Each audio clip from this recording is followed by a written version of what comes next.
The Song of Pelinal, Volume 3, On His Enemy.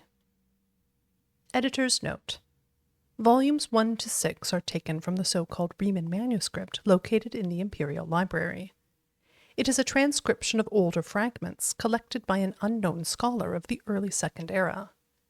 Beyond this, little is known of the original sources of these fragments, some of which appear to be from the same period, perhaps even from the same manuscript. But, as no scholarly consensus yet exists on dating these 6 fragments, no opinions will be offered here. Pelinal Whitestrake was the enemy of all elf kind that lived in Cyrod in those days. Mainly, though, he took it upon himself to slay the sorcerer kings of the Aloids in prearranged open combats rather than at war. The fields of rebellion he left to the growing armies of the Paravania and his bull nephew. Pelinal called out Haromir of Copper and Tea into a duel at the Tor, and ate his neck veins while screaming praise to Riemann, a name that no one knew yet. Gordhauer, the Shaper's head, was smashed upon the goat-faced altar of Ninindava, and in his wisdom Pelinal set a small plague spell to keep that evil from reforming by welkind magic.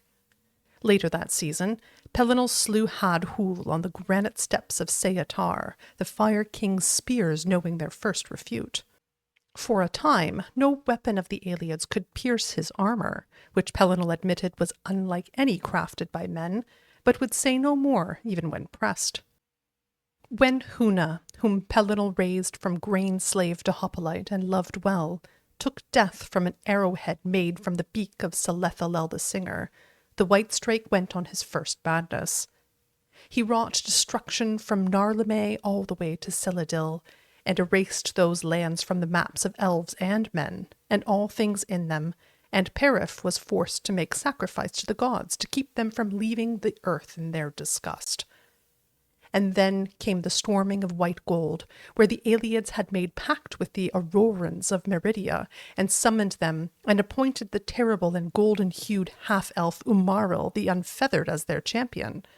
And, for the first time since his coming, it was Pelinal who was called out to battle by another, for Umaril had the blood of the Ada and would never know death.